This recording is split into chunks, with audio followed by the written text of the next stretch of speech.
From the OUTV Broadcast Center in Los Angeles, California, this is Brief News Brief, a brief look at today's trending news topics, proudly combating the thought police since 2016. Here's your host, James Heaney. I'm James Heaney, and this is your Brief News Briefing. Special Counsel Robert Muller has gathered evidence that a secret meeting in Seychelles just before the inauguration of Donald Trump was an effort to establish a back channel between the incoming administration and the Kremlin.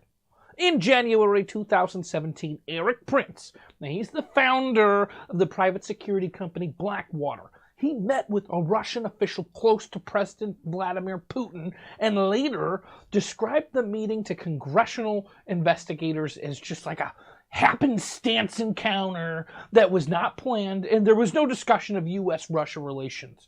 Blackwater is back. How did this shady organization not get shut down 15 years ago when they were profiteering off of war? This is the most recent revelation as George Nader began cooperating with the Mueller investigation in recent months. And he was responsible for setting up the meeting. This also means that Eric Price lied to Bob Mueller and could be charged with false statements, and this could persuade him to flip, to save his own behind from a lifetime in prison.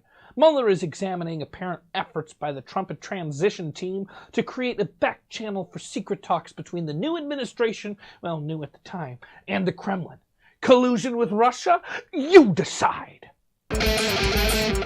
It's International Women's Day, the one day of the year designated to celebrate the social, economic, cultural, and political achievements of women.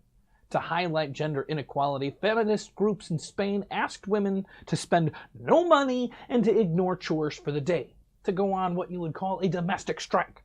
Hundreds of women gathered at midnight in Madrid, banging pots and pans and shouting slogans.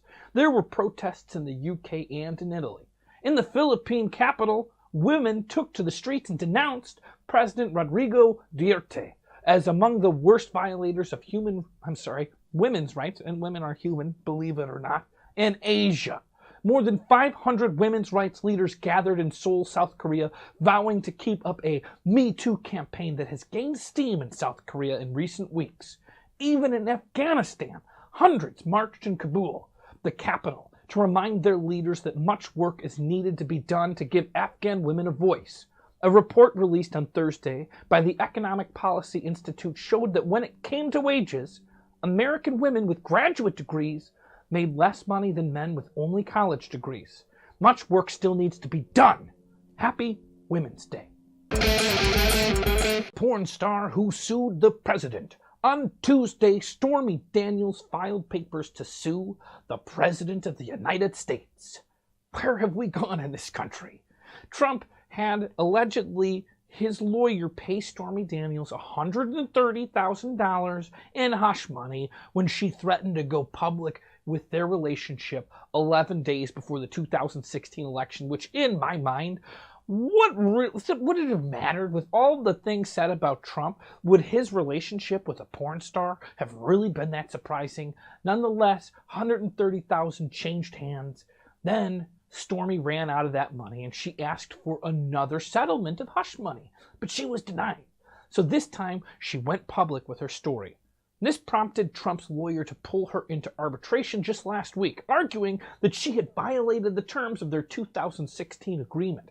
Stormy argued that the agreement meant to buy her silence was null because Trump hadn't even signed it. Daniel's lawyer hints that she has more to reveal, perhaps, and it raises one question. Did Trump know about this agreement to buy Daniel's silence days before the election? Which makes me ask the question, how the heck could he not know? Yet the White House continues to deny any idea of the hush money, and Trump refuses to give a public statement on the matter. Jeff Sessions is taking on California, and Jerry Brown is fighting back. Brown told reporters that the Attorney General acts more like Fox News than a law enforcement officer. Ooh, sick burn, brah. The comments come just after the Justice Department filed a lawsuit against the state, challenging its sanctuary laws on immigration. The lawsuit comes as an increasing number of states consider adopting sanctuary laws for their marijuana programs. Similar to sanctuary laws for immigration, it declares a city a cannabis sanctuary, prohibiting local law enforcement from cooperating with federal agencies on marijuana enforcement. Sessions traveled to California to speak to the California Peace Officers Association on Wednesday, saying that the federal law is the supreme law of the land. A workplace raid that occurred just last September in Los Angeles caught on surveillance immigrations and customs enforcement agents disguised as police officers, storming a family-owned mechanic shop in South LA, armed with assault rifles. ICE arrested 3 workers in the shop with no warrants, based on nothing more than the color of their skin. A Los Angeles resident was recently arrested by federal immigration agents as he proceeded to board a Greyhound bus in Indio. Customs and Border Protection agents blocked him from boarding and detained him, claiming that his untied shoes looked suspicious. Well, I hope this weed doesn't look suspicious, 'cause it's legal here in California, Sessions. Come and get me, brah! To trade war or not to trade war, that is the question. The president sent shockwaves around the world and in his own party this week when he haphazardly proposed tariffs on both aluminum and steel. The plan is still being finalized, but Trump is expected to announce his plan today. Based on reporting, this whole thing is referred to as a hot mess.